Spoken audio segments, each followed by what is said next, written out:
Hello students, today we will discuss about banking of mode. What is banking of mode? Engineering terms, banking of mode को बोलते हैं super elevation. तो पहले हमने देखा कि प्लेन रोड पर कौन कौन से मोस्टली कंपोनेंट होते हैं। अब हम देखने वाले हैं कि जब रोड का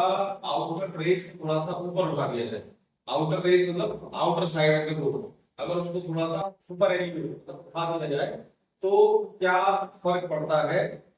रोड की अलग अलग फोर्सली कंपोनेंट्स पर। तो सपोज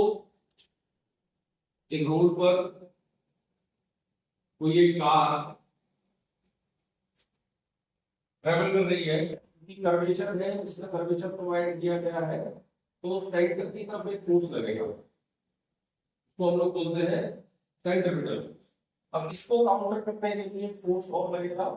जो फ्रिक्शनल फोर्स होगा। स्टैटिक फ्रिक्शन इसलिए कंसीडर कर रहे हैं कि रोड आगे, रोड पे कार है वो आगे की तरफ मोशन कर रही है, तो वहां पर काइनेटिक फ्रिक्शन है, लेकिन हम नहीं चाहते कि कार या तो सेंटर की तरफ जाए या सेंटर से दूर जाए,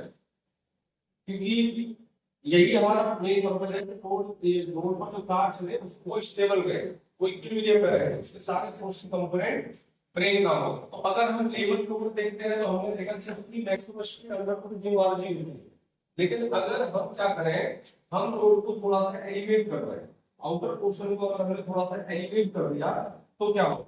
इस पर अलग अलग फोर्स की कंपोनेंट आएंगे।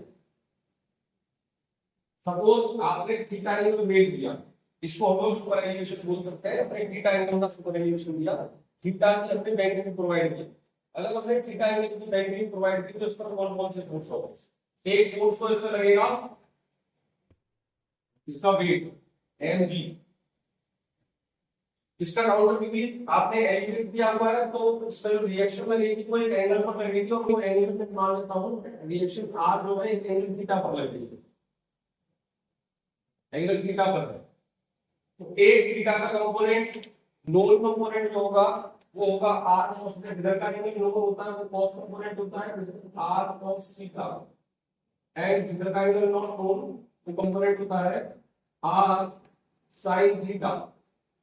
अब यहां पर क्योंकि सेंटर की तरफ एक प्रेशर लग रहा है, सेंटर से एक वेक्टर का फोर्स लग रहा है, तो फ्रिक्शन भी लगेगा, तो फ्रिक्शन के दो कंपोनेंट होंगे, एंगल पर है तो इधर का एंगल नोन, वो कंपोनेंट होगा f cos थीटा, तो इधर का एंगल नॉट नोन, वो वाला कंपोनेंट होगा f sin theta. Friction force हम लोग जानते हैं, फ्रिक्शन फोर्स F जो होता है, फ्रिक्शन फोर्स F इसके बराबर होता है, वो होता है म्यू s इनटू r, और इसके सारे फोर्स को रिजॉल्व करें तो वर्टिकल कंपोनेंट कौन से हैं, वर्टिकल कंपोनेंट, वर्टिकल कंपोनेंट है r cos theta which is equals to mg plus f sin theta, this is equation first। Horizontal component force के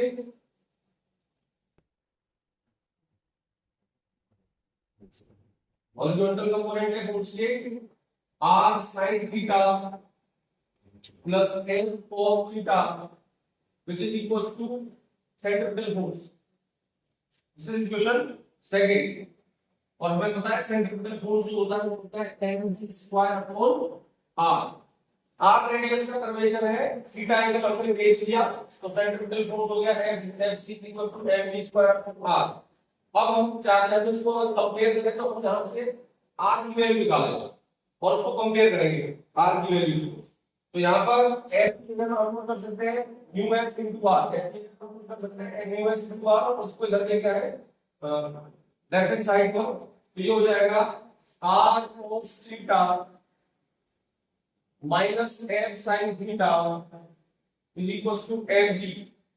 और यहां पर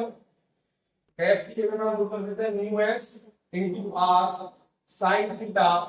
is equals to mg, r common ले लें, ये हो जाएगा cos theta minus mu s sin theta is equals to mg, this is equation third. Question second से यहां पर भी हम f की जगह पर mu s r को पुट करेंगे, हो जाएगा r sin theta plus mu s r cos theta is equals to m square upon r। R common ले रहे हैं, ये हो जाएगा sine theta plus mu S cos theta which is equals to tan v square upon r. This is equation 4. एक तरीका ये है, अगर हमें थीटा निकालना है तो इन दोनों इक्वेशन को डिवाइड करते हैं, r से r कैंसिल हो जाएगा तो हमें एक इक्वेशन मिलेगी। दूसरा, हम r की वैल्यू निकाले, r की वैल्यू यहां से इक्वेशन थर्ड से r की वैल्यू आएगी r equals to mv upon cos theta minus mu S sin theta. Equation 4 से r की वैल्यू आएगी r equals to mv square upon r into sin theta plus mu S cos theta. both the values of r then it will be equal. So from equation 5 and 6 we can write mg upon cos theta minus mu s sin theta is equals to mv square upon r sin theta plus mu s cos theta. हमारा aim है to find the maximum velocity v, इतना provide कर सकते हैं, तो हमें v find करना है। तो यहां n से m कैंसिल हो गया, r को इधर ले आए तो ये हो गया rg इज इक्वल टू, जब v स्क्वायर में फाइंड करना है तो rg upon cos theta minus mu s sin theta. n से m कैंसिल हो गया तो इधर v स्क्वायर है, ये इस वाली टर्म को sin theta into cos theta ये ऊपर आ जाएगा, तो ये हो गया sin theta plus mu s cos theta is the value of v square. Now अगर हम थोड़ा सा मॉडिफिकेशन करें, इस पूरे टर्म को न्यूमरेटर को cos से डिवाइड करते हैं, डिनोमिनेटर को cos से डिवाइड करते हैं, तो ये हो जाएगा sin theta upon cos theta minus mu s sin theta upon cos theta. This is 1, this is tan theta, तो v square equals to rg tan theta plus mu s upon 1 minus mu s tan theta. हमें चाहिए v, तो v maximum can be rg under root में rg tan mu s tan theta mu s plus tan theta upon 1 minus mu s tan theta. if mu s is 0, अगर there will be no friction, अगर कोई friction नहीं है तो mu s 0 होगा, तो this term will be rg tan theta, this will be 0, so maximum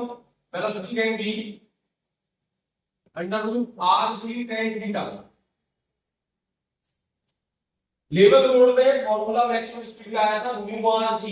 और हमें पता है tan थीटा की वैल्यू 5 सेंटीमीटर होती है, तो यहां पर मैक्सिमम स्पीड बढ़ गई, तो इसीलिए हमारा पर्पस होता है रेजिंग प्रोवाइड करने का कि हम मैक्सिमम वेलोसिटी जो किसी कर्वेचर पर है उसको बढ़ा दें। सेंटर पर दो केस है, अगर सेंटर पर कोई स्पीड, आप किसी स्पीड से कार को ट्रेवल करा रहे हो, अगर बहुत कम स्पीड होगी तो सेंटर की तरफ गिर जाएगी कार, और अगर बहुत ज्यादा स्पीड से चला रहे हो तो सेंटर से दूर हो जाएगी। तो यहाँ पर v मैक्स हो गया, अगर यहाँ से मैं tan थीटा की वैल्यू निकाल दूं तो इस दोनों का स्क्वायर हो जाएगा, तो ये हो गया tan थीटा अब इज इक्वल्स टू, इसका स्क्वायर किया तो v स्क्वायर अपॉन rg। अगर कंपेरिजन नहीं है तो tan थीटा की वैल्यू आएगी v square upon v square upon rg, और अगर मैं tan थीटा चाहिए तो यहां से हम tan थीटा के दोनों इक्वेशन को डिवाइड करके कर्वेचर के साथ tan थीटा फाइंड कर सकते हैं। कर्वेचर के साथ tan थीटा फाइंड कर सकते हैं, क्या tan थीटा होगा। हमारा यहां पर्पस केवल v फाइंड करना है, v मैक्सिमम कितना होता है, और अगर कर्वेचर नहीं है, फ्रिक्शन नहीं है, तो कितना मैक्सिमम स्पीड होगी और कितनी एंगल होगी, कितना एंगल प्रोवाइड करना होगा।